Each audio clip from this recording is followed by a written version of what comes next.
लोग medical college लाने के लिए लड़ते हैं। यहाँ मेडिकल कॉलेज को बंद करने की लड़ाई लड़ी गई। ভারত শাসিত কাশ্মীর, শিক্ষার জায়গায় রাজনীতি আর চিকিৎসার পাঠশালায় ধর্মের বিভাজন, এমনই এক ঘটনায় তোলপাড় শুরু হয়েছে উপত্যকা জুড়ে।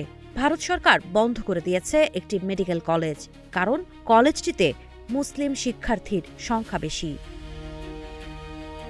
আল জাজিরার প্রতিবেদনে বলা হয়েছে, গত ৬ জানুয়ারি ভারতের চিকিৎসা শিক্ষা নিয়ন্ত্রক সংস্থা ন্যাশনাল মেডিকেল কমিশন জম্মু বিভাগের রিয়াসি জেলার শ্রী মাতা বৈষ্ণোদেবী মেডিকেল ইনস্টিটিউটের স্বীকৃতি বাতিল করে। এই কলেজে গত বছরের নভেম্বরে শুরু হয় প্রথম এমবিবিএস ব্যাচ। ৫০ জন শিক্ষার্থীর মধ্যে ৪২ জনই মুসলিম, যাদের বেশিরভাগ কাশ্মীরের বাসিন্দা। বাকি শিক্ষার্থীদের মধ্যে ছিলেন ৭ জন হিন্দু ও ১ জন শিখ। এটাই ছিল তাদের মূল সমস্যা। কলেজটি একটি হিন্দু ধর্মীয় দাতব্য সংস্থার মাধ্যমে প্রতিষ্ঠিত এবং আংশিকভাবে সরকারি অর্থায়নে পরিচালিত। এই তথ্য সামনে আসতেই স্থানীয় ডানপন্থী হিন্দু সংগঠনগুলো শুরু করে তীব্র বিক্ষোভ।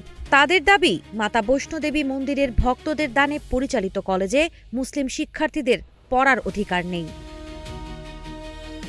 কয়েক সপ্তাহ ধরে কলেজের লোহার ফটকের সামনে চলতে থাকে স্লোগান, বিক্ষোভ আর উত্তেজনা। এমনকি ক্ষমতাসীন বিজেপির কয়েকজন বিধায়ক কাশ্মীরের লেফটেন্যান্ট গভর্নরের কাছে চিঠি দিয়ে দাবি জানান, এই কলেজে শুধু হিন্দু শিক্ষার্থী ভর্তি করতে হবে।